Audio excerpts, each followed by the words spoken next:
Great to be here today. So fun fact, I invested in both of their companies. So Rodney had a company called Listener. Or last guest. So, yeah, And, okay, yeah. Yeah, and then Travis, obviously, Solo Fund. So it's fun. I was both of their first investors, so such a treat to see them both So here. we have that in common. We obviously they won Startup of the Year, and then we invested in them right after that with the next round. So I don't know were you in there before us? Probably. I'm always first check in. Nice. Well, there's a lot of startups here, so I'm glad that you're here. So anyway, thank you for being here today. I wanted to talk to you a little bit more about your journey and getting into venture. I know you have an interesting background in coming from being a lawyer, right, and turning that into an investment banker. We don't tell people that anymore. We don't talk about Bruno. Anyway, that's a whole other story, right? But we basically, let's talk about how you got into this and your background as an investment banker and what led you to venture, because it's it's not a direct path necessarily. Yeah, so kind of took a very traditional path, went to law school, and then found myself at JP Morgan. I'm not really sure why or how. Both my parents are entrepreneurs. They work for themselves. They're not tech entrepreneurs, but running their own businesses. But somehow I found myself in a very traditional path. And then one day, I'm like your typical empath founder. One day I had an idea for a startup, and that was it. So it was 2007. And I had like a personal thing that I needed to solve. And so nights and weekends, I would kind of, hack on it with a bunch of people. And that's when I started my first company. It was in the mobile voice over IP space. And really just have been building companies and investing in companies since then.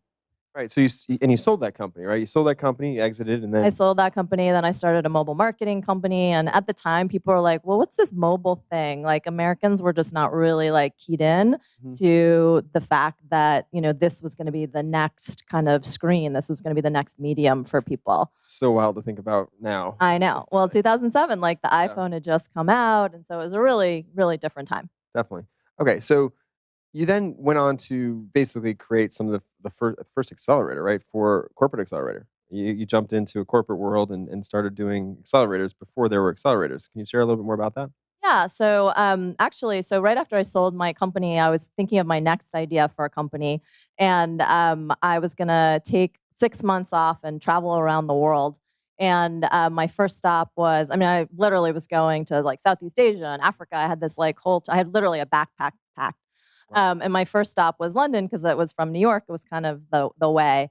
And I end up at a dinner party, and I end up sitting next to folks who are running the BBC, and they were looking to build out a venture group. And so by the end of the night, I had a job. Wow. And so I called all my friends, and they were like, wait, your round the world trip, you made it to London? And so I just stayed. I got an apartment in Notting Hill, and I just lived in London. There. And they were like, that is the lamest thing I've ever heard. Let's go with the river, whatever it takes you. That's awesome. So I spent 4 years there, built the first really corporate accelerator in Europe. It was called BBC Labs. And from there, I realized that, I had made a lot of mistakes as an entrepreneur. It was an incredible experience, but that I was probably better as kind of a coach and a mentor than I was an entrepreneur. And so I really found what I consider to be my life's work, which is supporting founders. Right. And so then you basically jumped into Techstars, right? And you got lured in, right? Like into Techstars. Everyone gets lured into Techstars. They lured you in, and then you stayed as a mentor, and then you stayed and you ran the New York program for a while. So obviously that's a long chunk of time. You were there for like 7 years, and then you spun out, and now you're with the fund. So I'm giving the quick version here for everyone because we don't have a lot of time, but I want to really focus on the fund now, and tell us a little more about the fund. Yeah, so I really learned pretty much everything I know about venture at Techstars from the other managing directors, from David, Brad, all those people. And about 4 years ago, I started a little side hustle fund, which we comically called the fund because we're like, oh, everyone's raising a fund, so we'll just be the fund. And started it with a bunch of founders and operators just in New York City. We pulled some capital, a few $1 million from other founders and operators. We were going to invest just locally in our ecosystem. So small fund, we ended up investing in 50 companies, many Techstars companies, local companies, and all of our capital was just sourced from our community. And so instead of having kind of a one-to-many model where it's like, Jenny needs to support this portfolio of 50, what we did was pretty unique is we said this is a many-to-many model. is that we will kind of crowdsource the deals from our community. We'll crowdsource the learnings, the diligence, and then we'll have an investment committee. So there isn't, it doesn't waste founders' time, and it's not really structured like an angel group. But then we'll have a community that can support those founders as opposed to kind of one general partner. Right. And so that was the model, and then it evolved. Right, and then so it scales because I think I read you've invested in 160 companies in 4 years. Because you that's a lot for you to manage all at one time, right? So you scale it by having that community. It sounds like. Exactly. So in 2020, when we were all sitting in our homes, me and my sad apartment in New York, had a lot of time on my hands. You literally were just writing checks. That's what it sounds like. You were just. Well, I was thinking of new ideas. And so we actually started getting a lot of inbound from other founders and operators in other locations saying, hey, I saw what you did with the fund. I think that model would work here, fill in the blank. And so in 2020, we were able to launch kind of satellites of the fund. So we launched one in the Rockies, one in Austin, one in LA and London, all with local investment committees and all, sourcing local capital. And so now we're running 9 of these communities. Wow. And essentially they act almost like scout funds where there's a community, there's kind of a playbook that we've built, and there's a methodology for how we're sourcing and investing in local companies. So our portfolio has 170 companies in it. Wow. Gone up since we last mentioned it. I know. I think we just wrote a check today. So as we speak. Pretty much a check a day. Wires are going out. Okay, so that's great. So what do you look for in these investments? It sounds like it's different it's going to be different in every region because you've got different investment community or committees and whatnot. But is there a general set of criteria that you're looking for in that team or the company? Yeah, so we are vertical agnostic, but we're very stage specific. So we only do pure pre-seed. And so these mostly are rounds about 500K to maybe 1.5 million. First check in, not afraid to be that first commitment and help those rounds actually come together. So we are often, even though we're a small check, we can be a catalyst for those rounds. And then in terms of what we're looking for, I was, as I said, kind of that empath founder, and we're really looking at founders that have that passion to solve their own problems and problems that they see in the world. Mm-hmm. We're not an impact fund, but we like to say, we're investing in world positive, and we're really excited and proud of our portfolio. We have a lot of companies in women's health. We have a lot of companies in fintech and future of work. So things that we think are, making the world a better place. Well, that makes sense. Makes a lot of sense. Because that was my next question. So I saw a tweet out there that you made about all the. Yeah, it's on Twitter. Have you heard? No. You're active on that situation. Okay, so let's see. All VC money is great until, and then you listed a bunch of red flags. And I wanted to highlight that because I think it's important for our audience, both here and on the live stream. Hey, live stream, good to see you. Glad you're here.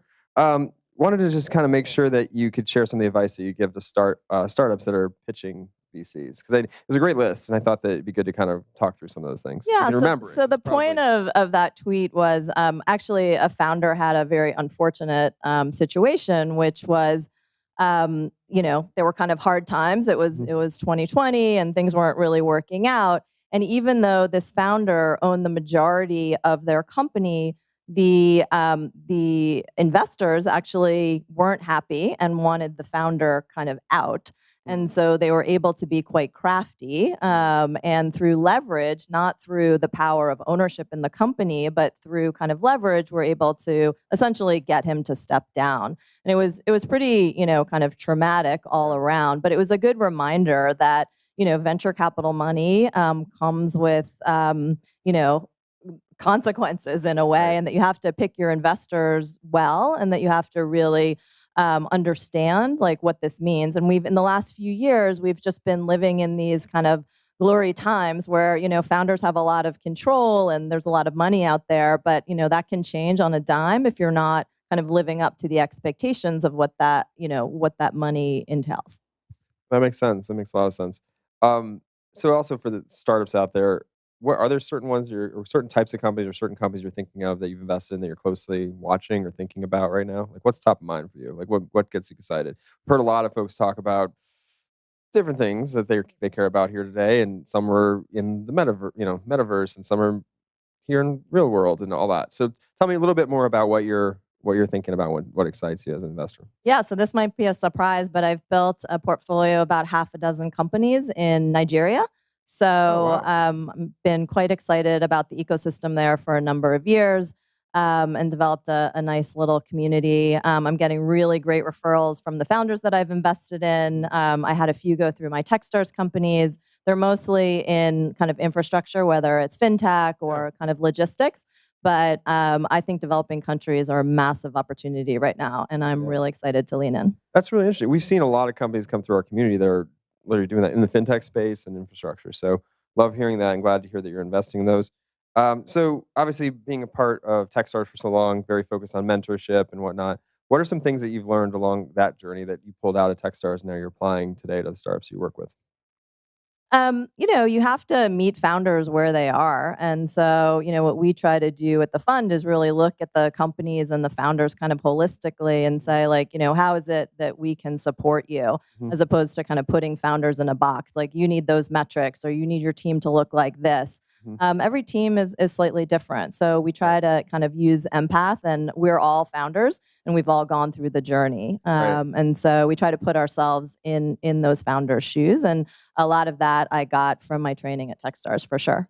Interesting. And I was curious how that. So you started that as a side hustle at Techstars, and you're seeing a little bit more of that. Is that something that was helpful? Like, did they support that? I'm curious what the appetite for that kind of work is with Techstars having their own stuff, and like how do you keep it all straight? You're involved in so many things. Like you're like you got this table, Phil. I'm going to put up the startup investment over here, and then out over I here. Like mean, how does when that you work? love your work, Yeah. when your work feels like your life, you Yeah. have a lot of capacity. Okay. And so I had a lot of capacity at Techstars, Yeah. and that was really kind of nurtured by the leadership at Techstars. And Right. at some point, it felt like it was the right time to be investing in myself. Yeah. And yeah, so I think that we all kind of believe that more money and more support and resources and mentorship into the early stage. Mhm. And so whether it's coming from my checkbook or someone else, I think it's very collaborative. Yeah. And that's actually one of the things I love about early stage. It's quite different at the Series A and Series B where people are competing. I Right. mean, take solo funds. It's a great example. That took a village, right? It Yeah. took a syndicate of investors, and we all, Erica's in that too, and and you're in that, and we all kind of, are leaning in. And so I Yeah. think at early stage, I love the collaboration between investors that really want to support founders. And when it later, it becomes a very different game, I think. I guess I'm curious how you've been in this long enough to see the change in what early stage means, right? What are your thoughts on that? Because it's now shifted so far up to like Series A's that are like $8 million right, pre-seeds, anyone? right, yeah, right, yeah, right. That's I mean, what I'm saying. I think it's just a moment in time. I don't believe that this is really the new normal. I think that we're at an interesting time. If you're a founder, it is an amazing time. So go get that money. But I also think, going back to the tweet, like you have to be careful, right? So if you take massive amounts of money Mhm. at really high prices, at some point that does catch up to you. And I Right. think there's this kind of funny perception that the downstream money, like they're dumb. Like Mhm. Tiger is not dumb, right? Right. They might be less price sensitive, and Mhm. so they'll pay high valuations, but Mhm. they're not investing in crappy companies, right? And Right. they're doing a lot of actual diligence on it. And so, if you're not building, real products and you're not able to monetize, like that'll catch up with you quite quickly. That makes sense. So I guess you've kind of spun out that hub and spoke model of like having these different feeders or scout systems. What else? I guess how did that come to fruition? Was that just a pull, or was that something in your master plan? And then like, what's kind of next for y'all? Well, it was definitely pull. It was pull from the ecosystems. Uh, And, I'd also say, like, my colleagues at Techstars, I have many of them that are working with me. And so I think it wouldn't have been possible without the support of kind of the larger ecosystem. There are many people in this room that have actually funded my have funded my fund, right? I walk around and I'm like, oh, that person's an LP, that oh, person's it's cool. all founder and operator capital. And Yeah. so there's really this interesting community that's come together from people like you. So it's been incredible. In terms of what's next, you don't know, more of the same, bigger, more geographies, and hopefully some larger checks as well. Okay. Um, okay. So I guess for all the startup founders here, and you've seen a bunch, you judged a bunch of companies, and you're gonna be mentoring stuff like tomorrow. What I guess what's some advice that you give them? Like, let's pretend this is your Techstars crew that you've done tons of classes for. What are some of the things that you do to prep them for being successful out there in the early stage? I mean, just having a very crisp kind of not just like your pitch, but really understanding who you are and how to communicate that is so important, right? You need to like inspire people, and I often find founders, they get in the weeds really quickly, and I always say like your job is to inspire, not to educate, right? And so you just need to kind of get me excited, get me wanting to take that meeting, as opposed to going super deep in the weeds. So my biggest piece of advice is just like get people excited, show your energy, your passion for what you're doing, but keep it a little bit high level. I like that. So get excited, not educate. I mean, because Because as a founder, like you feel like the world is attacking you and that you need to be smarter and better and all these every things. single detail. Yeah, and so you're like, and then we also do this, and then it's this, and it's like, it's confusing, whoa! yeah. I, as a stupid person, like I just need to like the only thing I can only remember like two things, right? Right. So give me like your two things that I can come away with and be like, yes, that is what you're about. And I do think it's hard just to like simplify it and just be really concise and crisp. Okay.